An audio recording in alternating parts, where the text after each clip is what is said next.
Yo, it's me, Don Show. Welcome back to the Hideout, you guys, and we are discussing Phantom Seer chapter 24.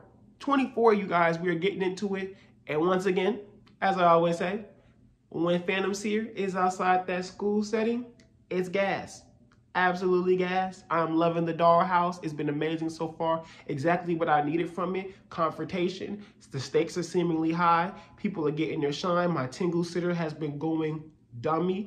Everything has been great. I'm starting to love it. Iori's sitting there writhing in pain and screaming. Love to see it because I hate him. No, I'm playing.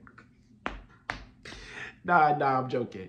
But no, seriously, I've been impressed with everything that Phantom Seer is doing so far. But like I always say before we get into the videos, if you want to support the channel, you can always hit that like button, hit that subscribe button, and don't miss anything that we are doing here at Don Show's Hideout. And if you want to give any donations or monetary support, please hit up our Ko-fi or our Patreon. The links are below in the description. They are always there. And if you haven't joined the Don Show Hideout Discord, why not? We're waiting for you. Come have fun with us. That's also in the description below. But before we get into the contents of the video, intro.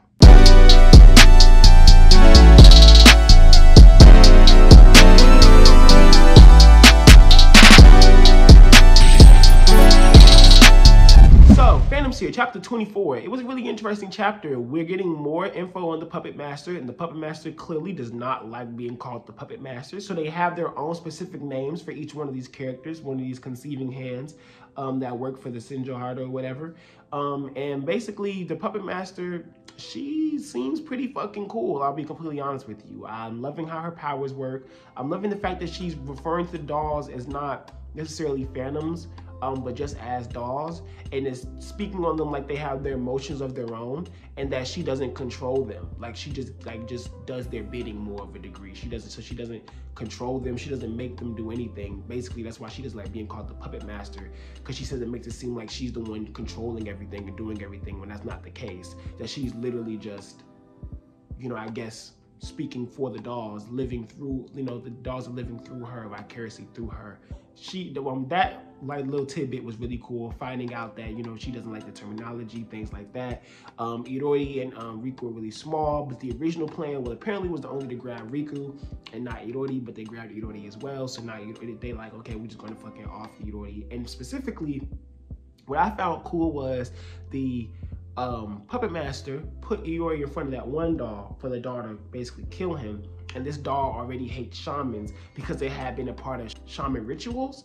So I'm wondering, when they say that, we're talking about the shamanic rituals, are these negative shamanic rituals, or were these shamanic rituals to cure this phantom, to exorcise this phantom, and they just failed? So the phantom just has a grudge now?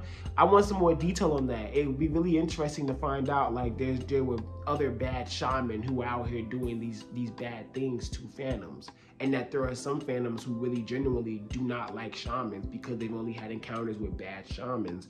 Maybe there could be some phantoms who aren't like that, or maybe they're people who are their spirits, and these spirits turn into phantoms because these rituals were done on them by evil shamans. It's just like this, like, stuff that I'm interested in, that I think that was Phantom Seer's way of going, here's this little hint here, here's a little hint here, and we'll build on this later. So I like seeing stuff like that.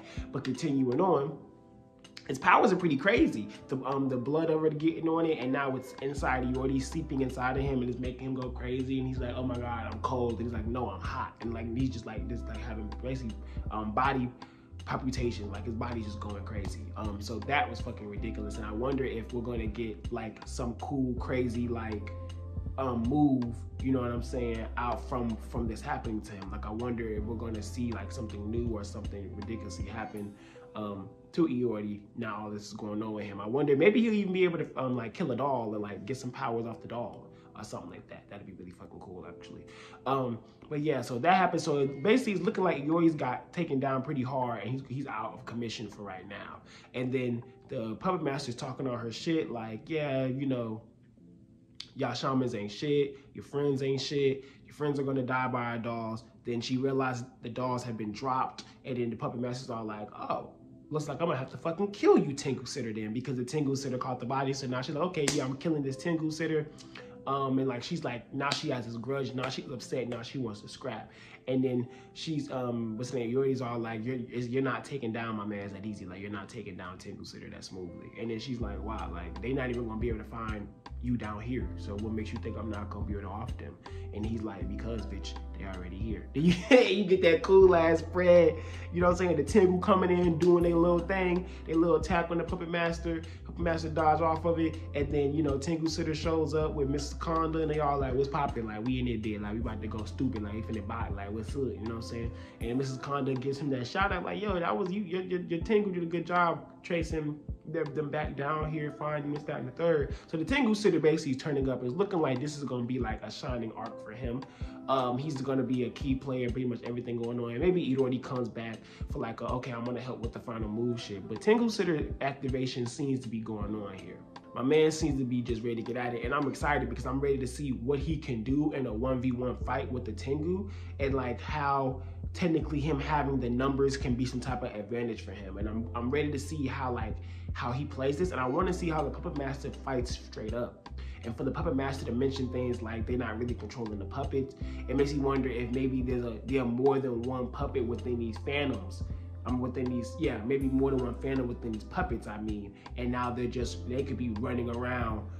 Now the Puppet Master has a majority of, almost like Irori, with a majority of different type of phantoms at the disposal. They can run in and be like, okay, I want you to fight here. You use your ability here. Maybe this doll phantom puppet has the ability to make them small. This other one has the ability to drop blood on you and poisoning inside of you. This one has a giant chainsaw. This one got an AK-47. This one snapping fingers and blow you up. I'm hoping like these dolls just come with all of these different type of crazy things to bring into the story and bring it into like this fight with the Puppet Master, making them this well-rounded, multifaceted enemy. And the Tengu Sitter is gonna have to work with his Tengus to fight against the Puppet Master, because that's kind of like their clash, that summoner or like controller type of clash. I kind of see that going on with them, you know what I'm saying? And so I think that's kind of the best way, not best way, but one of the best ways for a type of fight between them to go down. I think that'd be really exciting. I love a good fight between summoners, and I think them doing like that's really cool. And we know he can make his staff look like a sword now, so I want to see if we can actually see that in action. We didn't see that too much in action this chapter. After the T's last chapter, we didn't see too much of that, but I want to actually see him scrap with it, see him get into, you know, a real brawl with it. I want to see what more him and the Tengu could do together. What is Miss Conda gonna do? How is she gonna tap into her bag and save them? Is Yori gonna tap into his bag at all this arc? Is Riku gonna tap into her bag at all, or is she, you know, stuck in this whole I'm trapped situation? Someone come save me. It's a few things, you know, like I'm wondering about what's going on. And the Phantom Seer chapters aren't super meaty chapters. They are straight to the point, and they have their little nitbits here and there inside of them that you can pick up on. And that's kind of pretty much what I do, as you guys can tell from these videos. But yeah, that's really all I have for Phantom Seer chapter 24. I think next chapter is going to be a really hype chapter, so you may be seeing me scream my head off once I see my Tengu Sitter in activation again. If you're an Iori fan, I'm sorry. I don't know if he's gonna come back. I don't know. He might be done this arc. He might be, and you know, this might not be his arc. This might not be his scrap. Maybe the next conceiving hand we gotta see. Maybe Iori gets tapped in. maybe we'll see. We will see. But as I always say, if you like this content, make sure you hit that like button. Make sure you hit the subscribe button. Hit the bell icon. Come back. Don't miss when the content drops on the Hideout. We love it when you guys join the Hideout. You know, it's the Hideout. We coolin', we chillin', okay? And if you want to support the channel monetarily, you can always hit the Coffee or the Patreon and the link below. And we really would appreciate that. But otherwise, it is me, Doncho. Peace. Young Noise.